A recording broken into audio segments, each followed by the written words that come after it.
Welcome to the Real News Network. I'm Mark Steiner. Good to have you all with us. Extinction Rebellion is pushing the parameters of protest, they say, to save our lives and the life of our planet.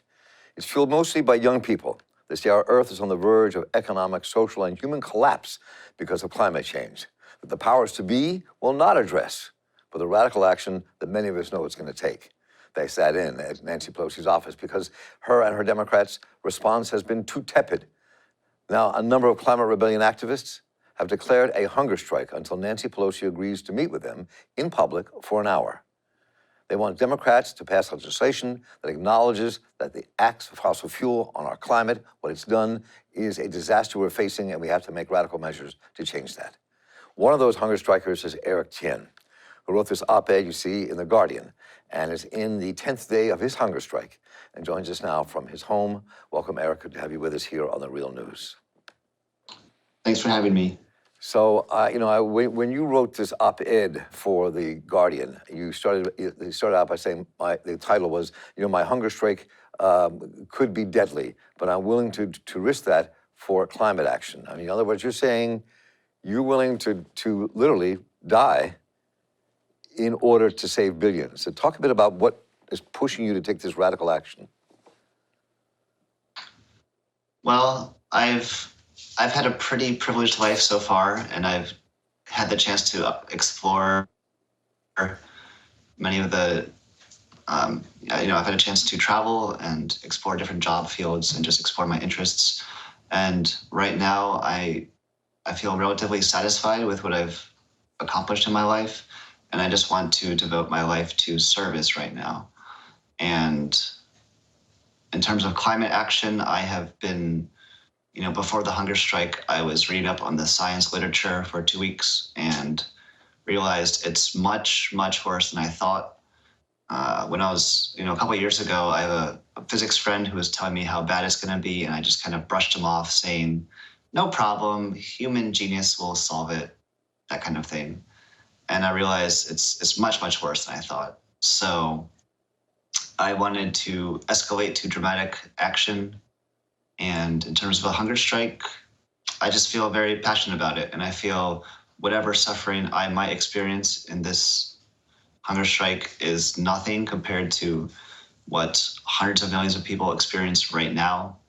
It's nothing compared to what billions of people could be experiencing in the future. And it's probably not that different from what I might experience in the future too, if we don't do anything, A recent US Army report stated that it's possible that the national power grid collapses by the year 2040, and that the US military pretty much collapses too, with mission failure in their bases around the world. So there's a couple of things. So what is it? There are not many of you doing this at the moment. It started out with many other people doing it, but now you're down to 10 or 12 people around the world that are on a hunger strike now. Am I right about that or wrong about that? It's probably accurate. Okay. Although we're not sure about DRC. Apparently 50 plus people started the hunger strike in DRC, Democratic Republic of Congo. For the same thing? Right, yes. So talk a bit about what it is you want. What do you want Nancy Pelosi to do? And why are you all on the hunger strike demanding a meeting with her? Specifically, what do you expect her to do? So right now there is a resolution to declare a climate emergency, just sitting in committee. And as Speaker of the House, we believe Speaker Pelosi has the power to push that through and put a vote to it. And, Democrats have control of the House. They should be to pass it, but they refuse to. So that's the first demand. But would you want her to meet with you in public for an hour in front of a camera? Am I right about that? Right. So what do you expect to do that? I'm just curious what this push is about. I mean, it's because what you're doing here, clearly, and this is not condemning at all, because I think hunger strikes have been used for a long time now for people to get what they demand in the society, but nobody's paying attention, which is why I'm sure you all are doing it. But what do you want? Why do you want her to have a public meeting with you, and what do you expect to come out of that public meeting? Why take this extreme measure, which could end in, I hate to say it, could end in your and other people's deaths? We want to have that conversation with her to show to the American public what's going on with her government. The Democratic Party, claims to be the party for the people. They believe in the climate science. And recently they passed a bill to aim for net zero emissions by the year 2050. And to me, that's almost a slap in the face. It's almost the same as denying the science, because it won't matter by the year 2050. We need much more dramatic action. And so this conversation is to ask her why she isn't doing more and demonstrate to the public what the Democratic Party is actually capable of without us pressuring them. So what specifically do you want them to do? I mean, when you go on a hunger strike, clearly you want to get something done here. And one of the things I read in one of your documents, which I think most people don't even realize, is that the tax breaks for fossil fuel corporations is more than the U.S. spends on its military budget or on education or on anything else. Clearly you're pushing for something here. What is it you want them to literally do for you to end your hunger strike? So I will end it once we get that meeting, personally. But in terms of Extinction Rebellion, we have a few demands. The very, very ambitious demand is a government plan to go to net zero emissions by the year 2025. 2025, we're talking about that is 5 years from now. It means a complete transformation of the entire country. And lots of people don't think it's possible. But I think with enough will, it could be possible. So we were going to push for that. Well, just to interrupt you, when people say things are impossible, what you're doing right now makes me think of the world I lived in when I was a little younger than you are. And we were sitting in and on freedom rides in the South, and people said, take it slow. This can't go fast. You can't stop segregation. You have to take a while to end it. And what you're saying about our climate and where our future is, there was no time to wait then. And clearly what you're talking about is there's no time to wait now. It's correct. I guess a lot of people got into the climate movement from the IPCC report. Yeah. That was 2018. So they like to say this number, we have 12 years to stop climate action, but that's just completely wrong. We cannot wait 12 years and then decide to do something, because global warming depends on cumulative CO2 emissions. So every year that we emit CO2 is a problem, and we need to start reducing it now. You can't just go from 100%, normal emissions to zero emissions. You need to build infrastructure, and you need to have policies. It takes a lot of time. So, we're 10 years too late, 20 years too late. And to reach net zero by the year 2025, I think will require sacrifices from everybody. And you're on the verge of making an ultimate sacrifice here. I mean, but in this process, just personally, how are you doing? I mean, this is day number 10. Right. I'm sure you're feeling weak and your stomach is in a very weird place. So talk about how are you feeling? So yesterday it was pretty great. I woke up in the morning and some of the hunger strikers from London sent me a video expressing their love and support.